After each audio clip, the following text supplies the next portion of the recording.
Pertama, memahami bahwa tidak ada yang sempurna, bahwa memang ya pasangan kita pasti ada kekurangannya. Kita memfokuskan untuk melihat kelebihan-kelebihan yang ada, ya. Jangan terlalu fokus pada kekurangan yang membuat kita kecewa. Yang kedua, ya kita harus mulai berkomunikasi karena banyak kecewaan kita itu karena ekspektasi berlebihan yang tidak terkomunikasikan. Mungkin di keluarganya dulu dia punya ukuran-ukuran yang berbeda standarnya dengan di keluarga kita, gitu ya. Saya sering mencontohkan bahwa kenapa mengkomunikasikan segala sesuatu itu penting. Karena kita bukan hanya berbeda dari sisi laki-laki dan perempuan yang itu pun untuk mempelajarinya rumit, untuk mengharmoniskan itu perlu ilmu dan keterampilan dan latihan, gitu ya. Bahkan kita berbeda latar belakang keluarga saja, itu juga akan menjadi sesuatu yang harus kita kompromikan ukuran-ukurannya dalam rumah tangga kita. Saya mencontohkan, saya dan istri sama-sama Jawa. Tapi kami lahir dalam latar belakang keluarga yang agak berbeda. Istri saya, ayahnya seorang pejabat tingkat kabupaten, ibu mertua seorang ibu rumah tangga, dan saya baru tahu setelah menikah. Bagaimana kemudian kalau pagi bapak mertua mau berangkat ke kantor, maka ibu sudah menyiapkan tas kerjanya, sepatunya, kaos kakinya, teh, bikinkan kopi, sarapan, ada jajan pasar, ada makan berat. Makan berat pun ibu mertua itu ngambilkan, Pak, nasinya segini cukup, Pak, gitu ya.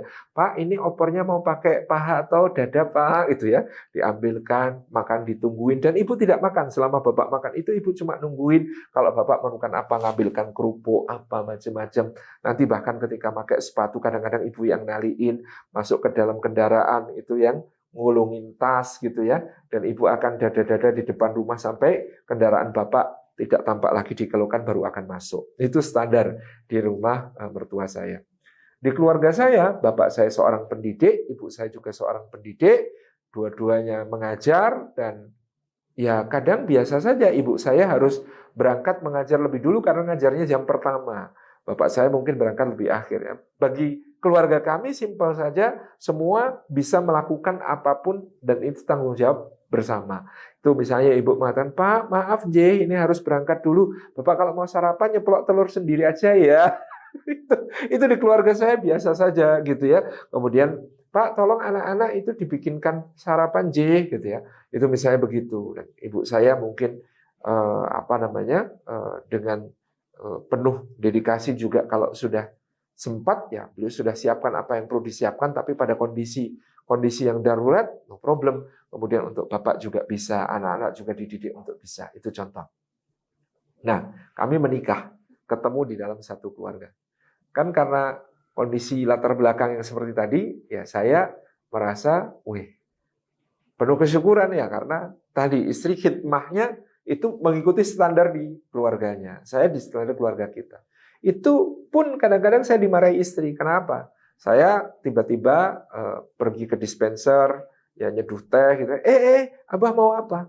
Mau minum teh. Kenapa nggak ngomong? Biar Umi Biar Umi bikinkan. Udah duduk dulu. Biar Umi yang bikinkan. Gitu. Itu saya dimarahin. Nah, itu kan karena saya asalnya dari keluarga kayak tadi, istri dia kayak. Coba bayangkan kalau kebalik. Laki-lakinya dari keluarga kayak istri saya, perempuannya dari keluarga kayak keluarga saya. Kemudian ketemu. Lalu suami berekspektasi. Ya, nanti istri saya kayak ibu saya. Bikinin kopi, jajan pasar, nyediain makan, nyiapin tas, nyiapin sepatu. Ada di keluarga istrinya nggak, yang begitu-begitu nggak pernah. Dan itu biasa saja. Nah, itu kan perlu dikomunikasikan. Kita itu menumpuk kekecewaan karena nebak-nebak. Nebak-nebak pun salah satu prasangka yang paling berbahaya dalam rumah tangga adalah harusnya tuh dia tahu, harusnya tuh dia sudah tahu. Ya, ini kan perlu dikomunikasikan. Bahkan dulu para ulama salafus saleh memberi contoh kalau malam-malam awal pernikahan itu digunakan untuk ngobrol, membuka diri, menyampaikan aspirasi dan ingin mengetahui tentang pasangan lebih banyak, gitu ya. Sampai ada yang menceritakan Abu Sulaiman Ad-Darani yang ketika berbincang dengan istrinya, kalau aku marah, ya, kamu sebaiknya begini. Kalau kamu marah, aku sebaiknya ngapain? Apakah bikinin kopi, ikutan marah, mijitin kaki, atau pergi aja tinggal tidur gitu ya.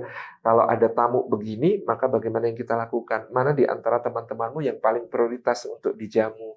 Mana di antara teman-temanmu yang kalau datang cukup sekedarnya saja? Nah, sebagai itu tuh dibicarakan itu. Artinya kita perlu membiasakan supaya tidak gampang kecewa, lakukan komunikasi.